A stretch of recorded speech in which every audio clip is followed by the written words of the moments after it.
IVERS ఈరోజు మనము BEd అధ్యాపన శాస్త్రం గణిత శాస్త్ర బోధన అభ్యసన శాస్త్రం 2 మరి తెలుగు మరియు సంస్కృత అకాడమీ ఆంధ్రప్రదేశ్ వారి బుక్ అండి. ఇందులో 3వ అధ్యాయంలో ఉన్నాము. మదింపు మూల్యాంకనము 3.1 చెప్పుకుంటున్నాము. పిల్లల్లో గణిత సామర్థ్యము ఈ విధంగా పెంపొందించాలి, పరీక్షించాలి అని దాంట్లో ఉన్నాము.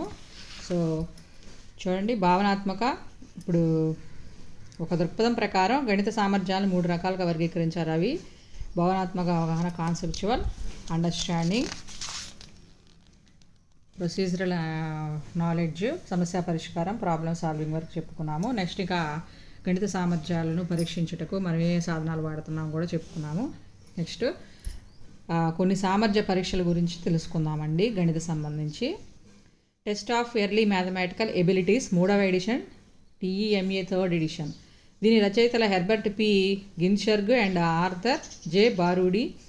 3 నుంచి 8 సంవత్సరాల వయసున్న పిల్లలకు దీన్ని నిర్వహించవచ్చు, వ్యక్తిగతంగా నిర్వహించవచ్చు అండి. దీనిని పేపర్ పెన్సిల్ పరీక్షగా కానీ సాఫ్ట్వేర్లో కానీ నిర్వహించవచ్చు. ప్రమాణాలు కలది అంటే నార్మల్.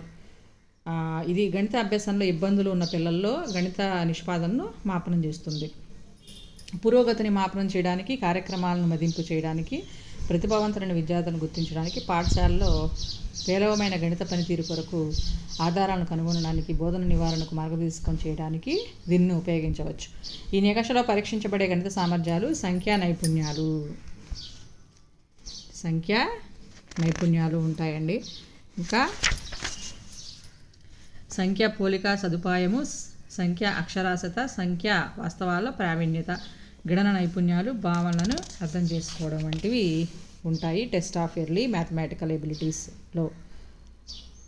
సో దీన్ని 3 నుంచి 8 సంవత్సరాల పిల్లలకు నిర్వహిస్తారు. Herbert P Ginsburg and Arthur J Baroody గారు ఇవి నిర్వహిస్తూ ఉంటారు.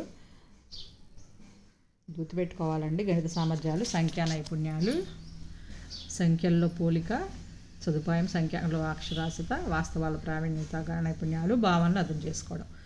సెకండ్ సామర్థ్యం టెస్ట్ ఆఫ్ మ్యాథమెటికల్ ఎబిలిటీస్ 3వ ఎడిషన్, TOMA 3rd ఎడిషన్. దీని రచయితలు వచ్చేసి విర్జినా బ్రోను, మేరీ క్రోనిమ్ అండ్ డయానా బైరట్. 8 నుంచి 18 సంవత్సరాలు మధ్య ఉన్న 1456 మంది విద్యార్థులకు నిర్వహించబడి ప్రామాణీకరణం చేయబడింది. 60 నుండి 90 నిమిషాల వరకు కాల వ్యవధిలో దీనిలో 5 ఉప పరీక్షలు ఉన్నాయి. 5వది ఐచ్ఛికము. ఇది గణితం పట్ల వైఖరి. మిగిలిన 4 ఉప పరీక్షలు కింద వివరించబడ్డాయండి. సో 5వది మాత్రం ఐచ్ఛికం అయింది. సో అవేంటివి? మిగిలిన 4 పరీక్షలు ఏంటి? గణిత చిహ్నాల భావనల గురించి ఇస్తారు, బహుళైచ్ఛిక ప్రశ్నలు, ఇది కూడా మల్టిపుల్ చాయిసే. నెక్స్ట్ గణన చేయుట, క్లిష్టత ఒక వరుస క్రమంలో పెరిగే సమస్యల శ్రేణి విద్యార్థులు సాధించాలి. నిజ జీవితంలో గణితము ఎలా విద్యార్థులు సమాధానం ఇస్తారు రోజువారీ సమస్యలకి. పద సమస్యలు అంటే సులభం నుంచి క్లిష్టత అనే సూత్రంపై ఆధారపడిన పద సమస్యల శ్రేణిని విద్యార్థులు సాధిస్తారు. గణితం పట్ల వైఖరి అనేది ఎలా ఐచ్ఛికంగా చెప్పాలి. ఇప్పుడు గణిత బోధన గురించి తమ వైఖరులని వారి సొంత సామర్థ్యాల సాధనకు సంబంధించిన విద్యార్థులు తమ స్వీయ అవగాహనను వ్యక్తపరుస్తూ ఉంటారు. దీనికి 4 గళ్ళు ఇవ్వబడ్డాయి. అందులో అవునుకు దగ్గరగా, కాదుకు దగ్గరగా, నిశ్చయంగా కాదు అనే అంశాలు ఉంటాయి. ప్రతి ప్రవచనం పైన వీనిలో ఏదో ఒక దానిపై తన వైఖరి విద్యార్థి గుర్తిస్తాడు. మొదటి 4 ఉప పరీక్షలపై వచ్చిన గణన మొత్తాన్ని గణిత సామర్థ్య సూచికగా గ్రహిస్తారు. సో ఈ విధంగా నెక్స్ట్ అయిపోతుంది టెస్ట్ ఆఫ్ మ్యాథమెటికల్ ఎబిలిటీస్ 3వ ఎడిషను. 8 నుంచి 18 సంవత్సరాల పిల్లలకండి. రచయితలు వచ్చేసి Virginia Brown, Mary Cronin and Diana Bryant. Next ఒక మాదిరి గణితాంశం. పరీక్షా అంశము స్థానికతకు దగ్గరగా మార్చబడింది. సరళ మచిలీపట్నంలో బయలుదేరి ఒకే వేగంతో 2 గంటలు ప్రయాణించి విజయవాడ నుంచి మచిలీపట్నం 45 కిలోమీటర్లు, మళ్ళీ మచిలీపట్నం నుంచి విజయవాడకు 30 కిలోమీటర్లు అనే సూచన ఉన్న బోర్డు దగ్గరికి వచ్చి ఆ సరళ అదే వేగంతో విజయవాడకు బయలుదేరింది. ఈ రోడ్డు దగ్గర నుండి విజయవాడ ఆమె ఎంత కాలంలో చేరుతుంది అన్నారు.